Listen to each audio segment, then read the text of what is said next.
Salut, c'est Vincent, bienvenue dans cette nouvelle vidéo. Aujourd'hui, comme tu l'as compris, on va parler de musique. Premièrement, je vais t'expliquer la règle d'or à connaître et à savoir et à appliquer quand tu sais pas quoi passer dans une soirée. Parce que souvent, je reçois des messages, on me dit «Ouais, mais Vincent, tu passes quoi après tel morceau? Tu passes quoi après ça?» Donc je vais essayer de t'aiguiller, donc je vais te donner la règle d'or et je vais t'inviter à te poser deux questions qui vont pouvoir t'aider aussi pour savoir quoi mettre après tel ou tel morceau. Alors premièrement, cette vidéo elle s'adresse aux DJ qui sont généralistes, hein, qui font des soirées très éclectiques, diversifiées, tu vois, qui a une vraie synergie sur la piste de danse. Donc les personnes qui vont faire des mariages, les personnes qui vont faire des soirées privées, des anniversaires, ça s'adresse vraiment à ces personnes-là, cette vidéo. Juste avant, n'hésite pas à t'abonner à la chaîne, hein, si c'est pas encore fait. Tu laisses un petit commentaire, tu poses tes questions, enfin tu vis ta petite vie. Donc premièrement, quel type de planning tu vas faire à tes mariés? Parce que ça va jouer sur la dynamique de la soirée. Je te montre. Je vais te montrer deux grands types de planning d'organisation que tu peux faire. Je vais enregistrer mon écran. Tu vois, par exemple, un planning, on prend là Justine et Justin, donc c'est des plannings types hein, que je te montre pour des tests. En gros, tu vas avoir ton entrée des mariés, tu vas faire l'apéro, les services de l'entrée, peut-être des animations de témoins, etc. Le plat, et tu vas faire ton ouverture de bal après le plat. Et tu vas avoir une première session de danse qui va se faire après, du coup, ton ouverture de bal. Et déjà, souvent, on me dit, mais qu'est-ce que je mets après l'ouverture de bal? Comment je démarre une soirée? Je vais te donner plein d'exemples dans cette vidéo. Donc, en gros, tu vois, tu vas faire ton ouverture de bal, tu vas faire danser les gens, ils vont passer au fromage, tu vas refaire une session de danse, et les invités vont passer au service du gâteau, et tu vas les refaire danser jusque 3, 4, 5 heures du matin. Ce planning-là, type, c'est assez courant, hein, tu peux t'en inspirer d'ailleurs, n'hésite pas. Mais tu vois, c'est entrecoupé de soit les moments où les invités repassent à table, ou peut-être les témoins qui vont faire des animations, etc. Donc on danse, les gens vont s'asseoir, il faut les faire relever, donc ça peut être un petit peu plus compliqué. Deuxième façon de faire un planning, je te montre aussi, pareil, c'est un test, c'est un planning type que j'ai fait pour la vidéo. En gros, là, tu vas faire ton entrée des mariés, tu vois, tu vas enchaîner tous tes plats, donc de l'apéro jusqu'au gâteau, et tu vas seulement faire ton ouverture de bal après. En général vers minuit. Alors ça c'est bien parce que du coup une fois que les gens dansent, il n'y a plus de coupure. Tu vois, tu les fais danser toute la soirée. Ce que je vais t'expliquer, tu peux l'appliquer aux deux plannings, mais on va vraiment se baser sur celui-ci. Parce que c'est peut-être le moins évident au final. C'est vrai que ça dépend beaucoup des régions, hein, les façons d'organiser un planning de mariage. Pourquoi c'est important? Parce que clairement, on va pas se le cacher, on sait tous, toi et moi, on le sait, faire danser quelqu'un, c'est pas compliqué. Tout le monde peut le faire. Le plus dur, c'est de les garder sur la piste de danse. Et quand ils s'en vont, les faire revenir. Vois déjà avec tes mariés quel type de planning tu vas faire, parce que ça va jouer aussi sur toi, ta préparation de la soirée, d'accord? Donc tu conseilles, tu n'imposes jamais rien, tes clients, hein, tu les conseilles, tu les déconseilles, si tu veux, tu peux apporter ton expertise, mais tu n'imposes jamais rien. Dans un premier temps, une fois que tu as défini le planning, je te le répète, même si ça tombe sous le sens, et je sais que tu le sais, et je sais que tu le sais, que nous le savons, vous le savez, ils savent, on va pas tous les faire, mais tout le monde le sait. Travaille bien la blacklist, d'une part, avec tes mariés, ça c'est évident, et travaille également la wishlist, ce qu'ils aiment, leur univers musical, ce qu'ils ont envie d'entendre, les délires avec les copains, etc. Une musique qui rappelle leur histoire. Ça, tu as besoin de le savoir. Je le dis, ça tombe sous le sens, mais je préfère le dire si jamais tu démarres. Donc une fois que t'as établi ça, tu vas démarrer ta soirée, regarde un peu l'âge moyen des invités. Tu vas donc démarrer avec l'ouverture de bal. Déjà, quel type d'ouverture de bal les mariés vont faire? Est-ce que ça va être un slow? Est-ce que ça va être un rock? Est-ce que ça va être une salsa? Est-ce que ça va être une bachata? Qu'est-ce que les mariés vont faire comme type d'ouverture de bal? Ça, c'est vraiment important parce qu'en fonction de ça, tu vois, si les mariés dansent un rock, bah, pars sur la même lignée, reste sur du rock and roll, tu vois. Si les mariés dansent une bachata, une salsa, reste dans des sons un peu latinos, tu vois. Tu pourrais jouer du Despacito, du Shakira, Waka Waka, etc. Des sons tu vois, qui sont fédérateurs, qui bougent, qui mettent de l'ambiance, mais qui restent un peu dans le même style que leur ouverture de bal. La plupart du temps, les mariés vont faire un slow. Donc je vais t'expliquer un petit peu moi comment je fais.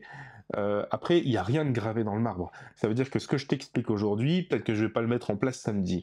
Parce que ce qui est vrai aujourd'hui ne l'est pas forcément demain. La règle d'or, et je vais commencer par ça, parce que je t'ai dit que j'allais te donner la règle d'or pour savoir quoi passer, et je vais t'inviter à te poser deux questions importantes. Eh ben, on va commencer par la règle d'or, comme ça c'est fait. Et tu vas t'attendre à un truc de fou, alors que non. La règle d'or, c'est de savoir s'adapter. Donc là, je vais te donner des conseils, je vais te donner des astuces, je vais te donner des exemples, mais ça vaut rien sans l'expérience et ça vaut rien sans le fait de savoir s'adapter. Sinon, tu fous une playlist Deezer ou Spotify et ça change, ça fait la même chose. Donc ton boulot de DJ, c'est vraiment ta capacité à ce que tu saches t'adapter au public qui est en face de toi. Pourquoi? Parce qu'on joue pas la même chose à 20h qu'à 3h du matin. On joue pas la même chose sur les cinquantenaires que sur les trentenaires. On joue pas la même chose sur les femmes que sur les hommes. Les femmes, elles ont tendance à danser beaucoup plus facilement que les hommes. Tu vois, les hommes, ils vont attendre d'avoir bu quelques bières avant de se lâcher un peu. Donc, la règle d'or, c'est de savoir s'adapter. Donc, prends pas tout ce que je vais dire pour argent comptant et le suivre à la lettre, c'est vraiment l'idée, c'est de t'aider à avoir des idées. Le premier conseil que je peux te donner, c'est déjà de ne pas suivre une chronologie de décennies dans les morceaux. Il y en a beaucoup qui font ça. Je trouve personnellement que c'est une mauvaise idée de commencer avec des années 50, 60, 70, 80, 90, 2000 et de monter comme ça crescendo. Pour moi, c'est vraiment une mauvaise chose à faire. Je dis pas qu'il faut pas commencer par des vieux morceaux. Il faut pas forcément suivre une chronologie. Mais à mon sens, il vaut mieux savoir, je te conseille vraiment plus de réfléchir en termes d'énergie. D'énergie de tes morceaux. Tu as des morceaux qui sont très dynamiques, qui sont anciens, t'en as qui sont très lents et qui sont récents, et inversement. Donc réfléchis plus en termes d'énergie, parce que ton but en tant que DJ, c'est d'amener ton public qui est sur un point A, de l'amener à un point B, tu vois, donc avoir une montée comme ça crescendo, sauf que ça va pas monter crescendo, c'est comme la vie. La vie, elle te fait pas de cadeaux. Et ben les soirées, c'est pareil. Ça veut dire que ça va monter, ça va peut-être stagner un petit peu, tu vois, puis ça va remonter, et puis pouf, ça va descendre. Les gens vont tous se barrer de la piste de danse, ils vont tous aller boire un coup, puis ça va remonter, puis ça va redescendre, puis ça va remonter. Et petit à petit, tu vas les emmener tout en haut, mais il va y avoir, tu vois, des moments de dents de scie. Et ça, c'est important que tu le comprennes, que tu le saches, et que tu ne sois pas surpris. C'est pour ça que si tu mets toutes tes cartouches en termes d'énergie sur des morceaux qui sont très rythmés, bah, tu peux être sûr qu'au bout d'une heure et demie, 2 heures, ils vont être KO, et l'ambiance, elle va redescendre. Et après, ils vont tous aller se barrer, fumer une clope ou aller boire un coup, et donc du coup, bah, toi, tu vas galérer à les faire revenir. Donc c'est pour ça que tu dois réfléchir aussi à des moments un peu plus plateaux, un peu plus plats, tu vois, quand tu vas faire tes morceaux. Donc, premier conseil, réfléchis vraiment en termes d'énergie sur les morceaux que tu vas choisir. Je reviens maintenant sur mon histoire d'ouverture de bal. La plupart du temps, les mariés vont faire un slow du coup pour l'ouverture de bal. Et bah là, moi, j'ai tendance à partir sur des morceaux qui sont intemporels. Que ce soit des vieux morceaux genre September de Earth and Fire, que ce soit par exemple I Wanna Dance With You de Whitney Houston, ou des morceaux un peu plus récents, enfin même s'ils sont plus si récents que ça maintenant, mais tu vois, mais des trucs vraiment intemporels comme Uptown Funk, par exemple. Après, il y a quoi? Il y a Happy. C'est des morceaux qui fonctionnent bien en début de soirée. Personnellement, j'ai tendance à démarrer avec des morceaux un peu années 80, et intemporels, qui fonctionnent très bien pour démarrer une soirée.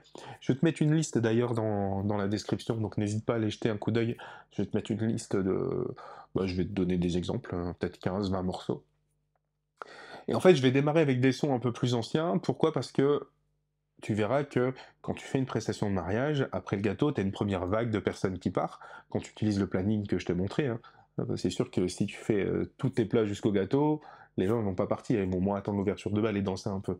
Mais si on fait le planning avec où les gens repassent à table, etc., et qu'on a un gâteau un peu plus tard, donc on danse un peu plus tôt et on a un gâteau un peu plus tard, il y a une première vague de personnes qui vont partir. Et souvent, c'est pas toujours le cas, donc encore une fois, c'est pas gravé dans le marbre, hein, ce que je te dis.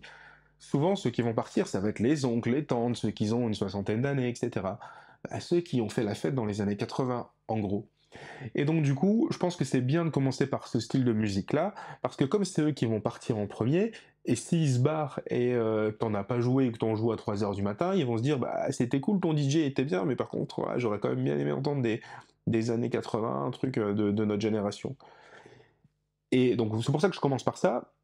Et par contre, j'essaie de pas tomber dans le vu archi-vu des années 80, c'est-à-dire Alexandrie, Alexandra, enfin c'est plus 70, mais 70-80, Alexandrie, Alexandra, les démons de minuit, machin. Alors tu peux, si les mariés sont ok, tu peux, mais je vais plus démarrer avec des morceaux, je te dis, comme September, Cool on the Gang, Celebration, tu vois, des trucs dans ce style-là, qui sont bien groovy et qui fonctionnent bien. Et donc pendant cette première demi-heure, trois quarts d'heure de danse, avant que les invités repassent au fromage, je vais démarrer avec ça, et ensuite je vais tester un peu plusieurs styles musicaux. Ça va être un peu ma première phase de danse, enfin ça va être ma première phase de danse, et ça va être un peu ma phase test aussi. Je commence avec des sons un peu plus anciens, et après je vais utiliser des sons un peu plus festifs, du style Ça paie comme jamais, du style Magic in the Air, du style le Cotton Eye Joe, tu vois. Je vais tester un peu, tu vas voir si ça fonctionne. Alors pas tout le temps, hein, je vais pas tout le temps le faire, ça dépend aussi de la blacklist et de la wishlist des mariés, tu vois. C'est pour ça que c'est important de bien en discuter en amont. Et ce que je vais surtout jouer, c'est vraiment un peu le top 40 Spotify du moment. Voilà, en gros, ça va être ça. Et dans tous les styles, tu vois, que ce soit un peu électro dance, que ce soit un peu R&B, que ce soit un peu plus rock, je vais tester un peu tous les styles, mais dans des sons actuels, dans des sons du moment. Je sais qu'il y en a beaucoup qui démarrent l'ouverture de bal avec des musiques du style soprano, etc. Et c'est très bien, ça fonctionne bien. Tu peux très bien démarrer avec Cosmo, par exemple, de soprano, c'est un truc qui roule. Et il y en a qui vont démarrer avec des musiques style le Madison, le Kuduro, et c'est très bien aussi, mais je le déconseille. Pourquoi je le déconseille? Parce que, comme je te l'ai expliqué, ta soirée, elle va être en dents de scie. Tu vois, les gens vont danser, ils vont ralentir un petit peu, etc. Donc c'est pour ça qu'il faut bien être focus et savoir. Savoir. Vas-y, dis-le. Dis-le, vas-y, dis-le. C'est adapté, exactement. Euh, c'est ce que j'appelle des morceaux un peu magiques. Et donc du coup, c'est des morceaux que je vais garder sous le coude parce que je sais que quand les premières personnes vont commencer à quitter la piste de danse, ou quand la piste elle va se vider, parce que ça arrive, bah, pour les faire revenir, je vais utiliser ces petits morceaux magiques là. Et j'en ai un peu dans tous les styles, tu vois, des morceaux magiques. Et pour moi, le Madison, le Kuduro, c'est ce que j'appelle des morceaux magiques. Tu mets ça, tu peux être sûr que ça fait tout le monde revient sur la piste de danse. Donc je me les garde sous le coude, je crame pas toutes mes cartouches tout de suite. En morceaux magiques, tu vois, moi, ce que j'appelle le morceau magique, donc Madison, Kuduro, il y a I Will Survive par exemple, qui fonctionne très bien, il y a Despacito, après tu as des sons comme du Single Ladies, tu vois, pour les filles, mais bon ça j'y viendrai un peu plus tard sur la partie plus à hip-hop R&B. Donc voilà, donc première phase de danse, en gros le top 40 de Spotify pour tester un petit peu, voir un petit peu ce qu'il en est.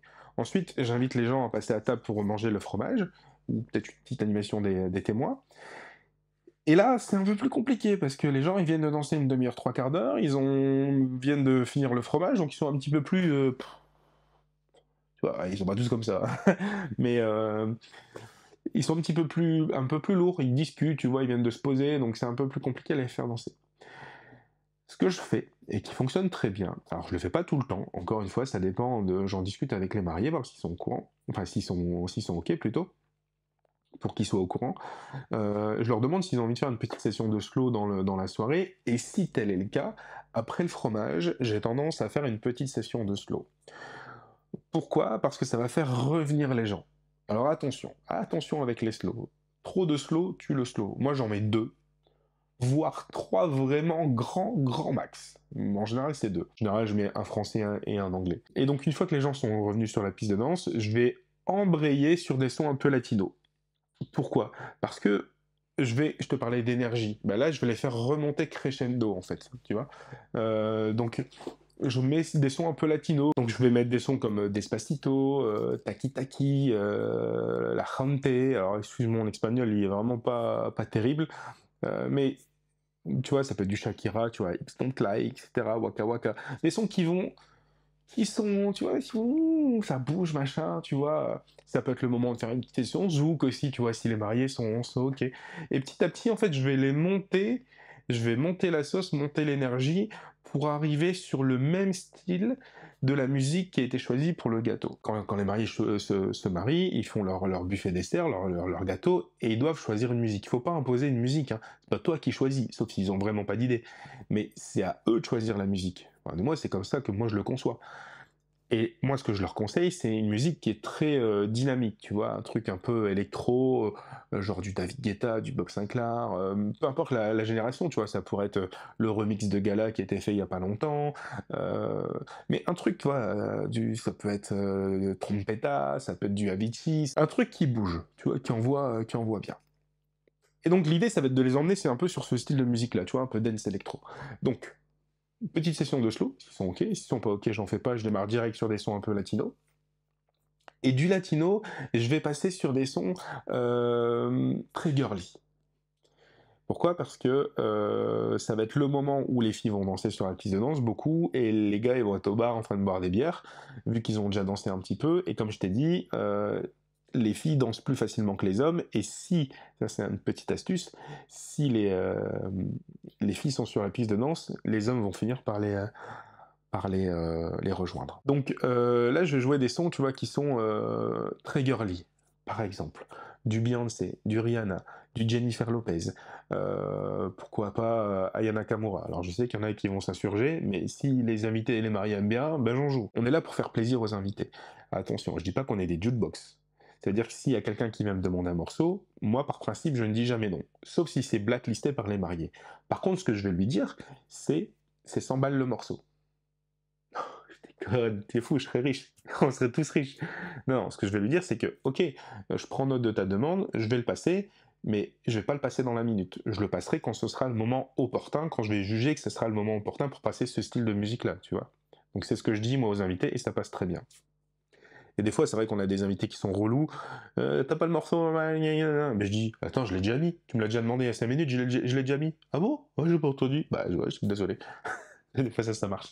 Bref, je reviens sur mon histoire. Donc je jouais des sons qui sont très girly, comme je viens de te l'expliquer, et mélangés à des souvenirs des années 90-2000. Parce que souvent, les mariés, la moyenne c'est une trentaine d'années, donc les années 90 c'était un peu leurs années 80 à eux, tu vois. Donc tu vois des sons comme Diams, tu vois des trucs comme Usher, des trucs comme, pourquoi pas Tragédie, ça marche bien. Alors après ça dépend peut-être des régions, etc. Mais des vieux sons comme ça des années 90, 2000, et qui font plaisir. Et ce que je vais faire, c'est que je vais monter en énergie. Et pour monter en énergie, sur cette partie-là, je vais pas jouer les morceaux jusqu'au bout. Tu vois, c'est beaucoup trop long. En général, je fais un couplet, un refrain. Et je vais travailler sur des cuts, beaucoup sur des cuts, sur des transitions très rapides. D'ailleurs, si ça t'intéresse, dis-le moi dans les commentaires, n'hésite pas à me poser des questions. Je te ferai des vidéos sur ce que tu as besoin. Si tu as besoin qu'on travaille des techniques de cut, si tu as besoin qu'on travaille des techniques de mix rapide, des mix qui sont beaucoup plus courts, plus percutants, plus rapides, bah, je t'expliquerai tout ça. Pose-moi tes questions et dès que j'ai du temps, je te fais des vidéos. Donc je vais monter comme ça va rappeler des souvenirs, me dire ah ouais, c'est génial, boum, ça passe d'un morceau à l'autre, et ça s'enchaîne, ça s'enchaîne, ça s'enchaîne, un peu comme un récapitulatif d'une série. Tu vois, il faut que ça fasse pam, pam, pam, ah ouais, tac, tac, je me souviens de ça, ça, ça, ça. Tu vois, quand tu regardes, il y a la saison 5 de ta série qui sort, et ça fait 1 an que t'as pas vu la saison 4, etc. Et ben boum, ils te font un récap, pam, pam, pam, ça te met des rappels, ça te donne de l'énergie, putain, ouais, j'ai envie d'y être, j'ai envie d'y être. Ben, c'est ça que j'essaie de déclencher, tu vois, sur la piste de danse. Pour amener tout doucement des sons un peu plus dance, tu vois, électro, pour arriver justement sur la musique pour le gâteau. Et après le gâteau, ce que j'ai tendance à faire, c'est jouer des sons...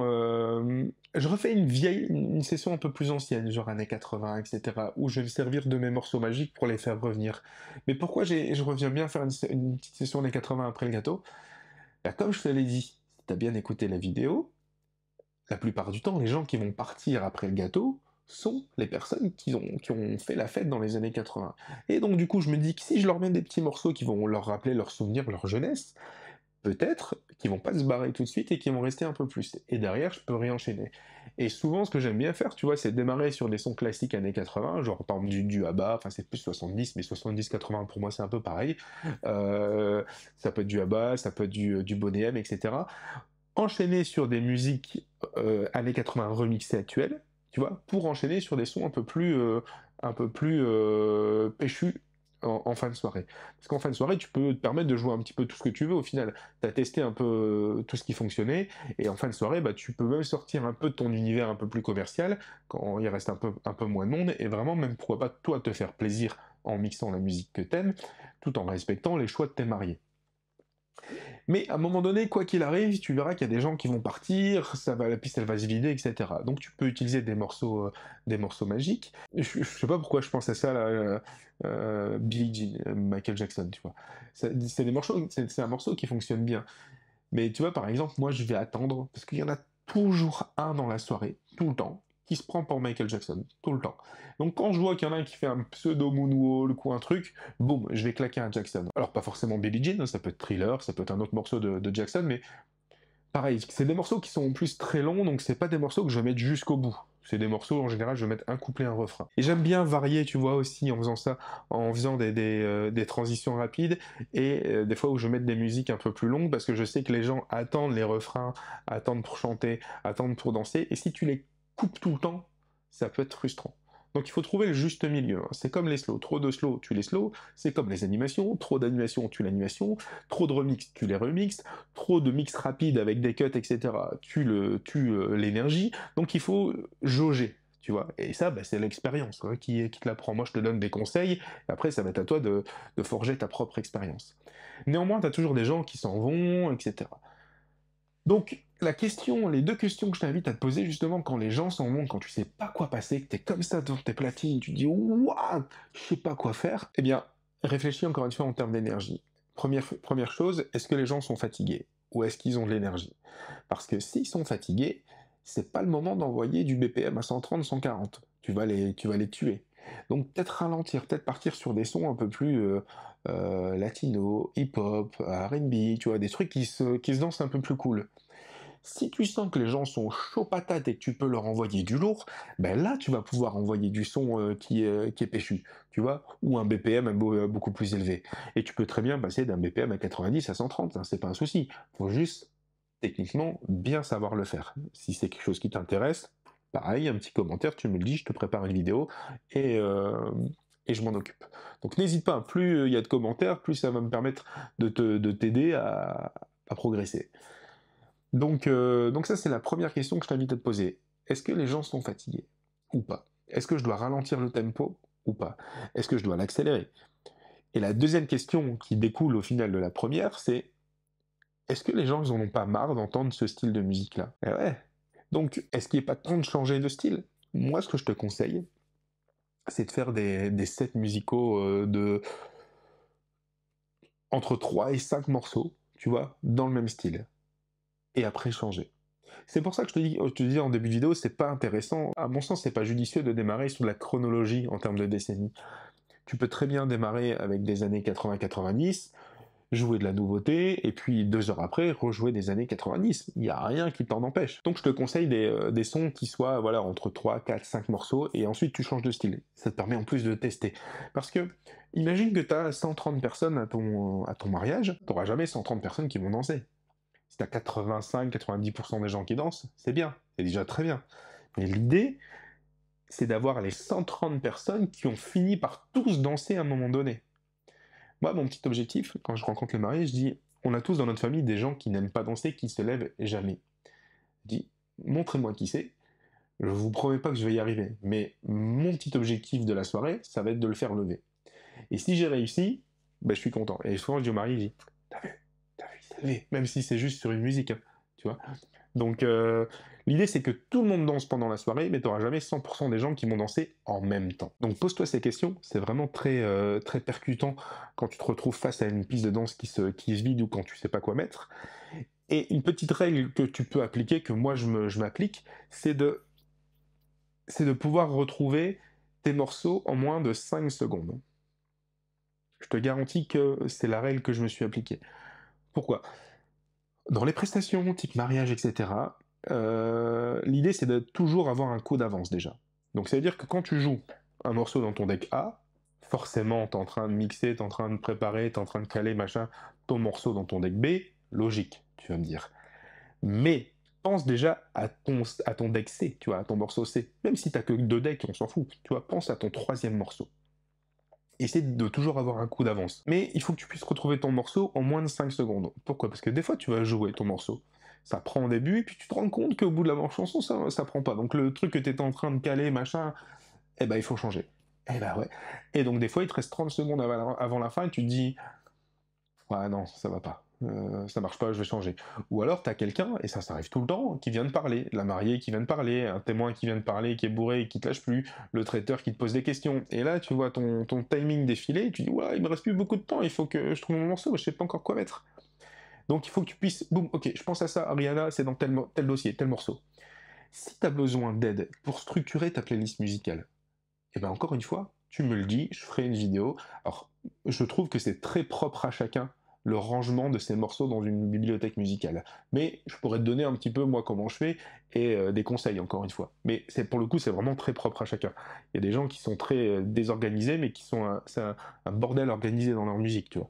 Il y a des gens qui sont très très organisés, il y en a qui vont classer par style, il y en a qui vont classer par artiste, il y en a qui vont classer par décennie, donc c'est très propre à chacun, mais si tu as besoin d'aide, encore une fois, tu me le demandes. Donc c'est important de pouvoir trouver ton morceau en moins de 5 secondes, et des fois, moi, ce qui m'arrive, c'est que je suis en train de mixer, enfin, il y a le morceau A qui est en train de tourner, donc les gens ils dansent, et je suis en train de dire, ok, je vais mettre ça, mais je suis pas convaincu, je suis pas convaincu.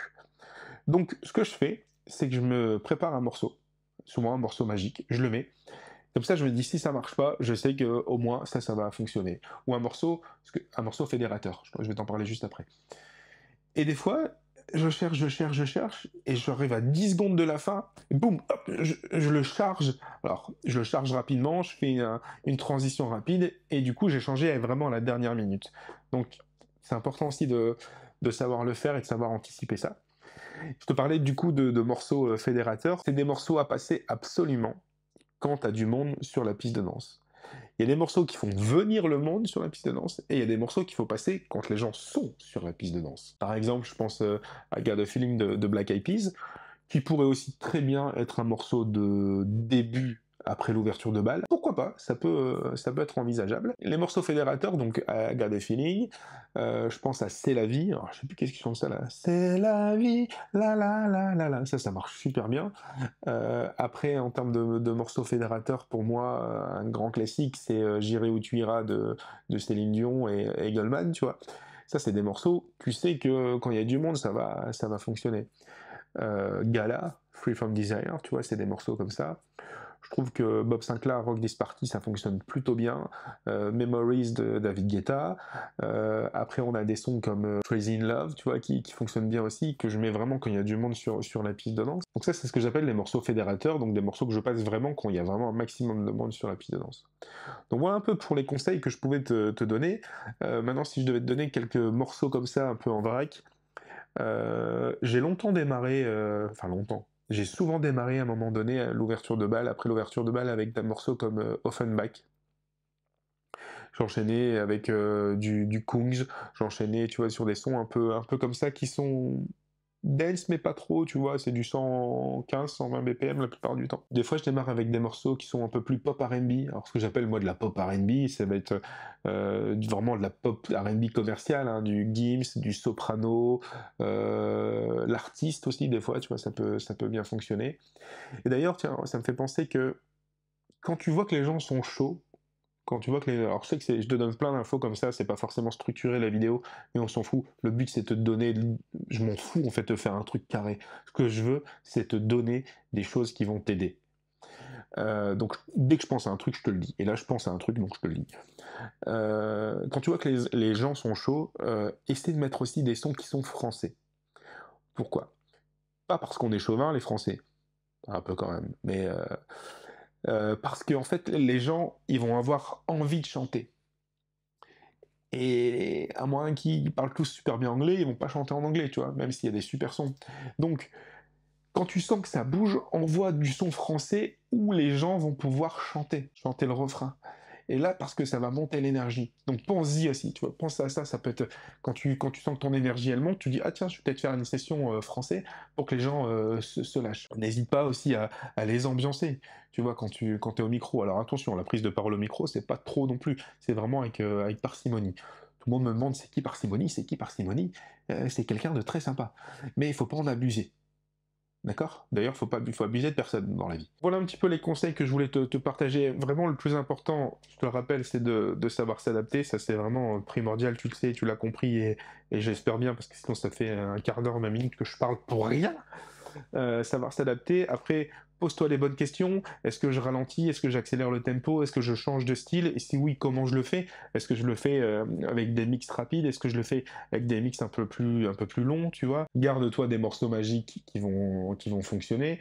Tu vois, un morceau magique, je sais qui fonctionne. Enfin, c'est plus pour moi un morceau fédérateur.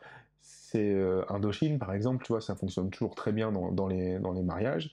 bien qu'il y ait j'ai de plus en plus de clients qui me disent ouah, on veut plus d'Indochine, on l'a trop entendu. Après, tout ce qui est rock aussi, ça marche plutôt bien. Alors, le rock, moi, j'ai tendance à jouer vraiment en fin de soirée, parce que ça plaît pas à tout le monde. Donc, le rock, ça peut être Sum 41, ça peut être du Limp Bizkit, ça peut être alors, ça, c'est du rock un peu plus péchu, tu vois, mais ça peut être AC/DC. J'aime bien faire aussi des sessions de rock français, avec Damien 16, avec Louise Attaque, avec Noir Désir, tu vois, avec téléphone, ça les gens aiment bien, mais c'est pas des trucs que je vais jouer en début de soirée. Pourquoi? Parce que ce que je veux voir quand je joue ce genre de choses, je veux voir un mec qui fait de la air guitare, tu vois, qui se met à genoux et qui se met quasiment torse nu. C'est ça qui me fait, c'est ça que je vais rechercher.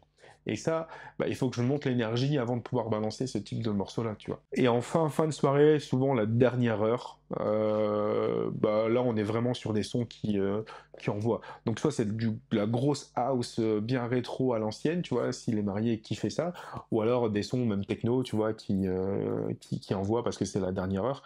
Mais encore une fois, toujours avec l'accord des mariés. J'espère que ces petits conseils t'ont aidé. Encore une fois, il n'y a pas de règle. Ce qui est vrai aujourd'hui ne l'est pas forcément demain. Et je peux te donner tous les titres que je veux et que tu voudrais entendre. C'est pas pour autant que ça fonctionnera. Le maître mot, c'est de savoir s'adapter. Donc, parle bien avec tes clients en amont. Et puis après, bah, fais ton boulot de DJ, tu vois. J'espère que cette vidéo, elle t'a plu. Si elle t'a pas plu, eh ben, je m'en fous parce que normalement, tu l'as pas regardée jusque maintenant. Tu l'as quitté bien avant. Donc, c'est qu'elle t'a plu si tu regardes encore maintenant. Je te souhaite une excellente journée, une excellente nuit. Je te dis à bientôt. Je vais te faire pas mal de nouvelles vidéos sur justement, cette façon de amener des morceaux pour pouvoir mettre de l'ambiance. Ciao!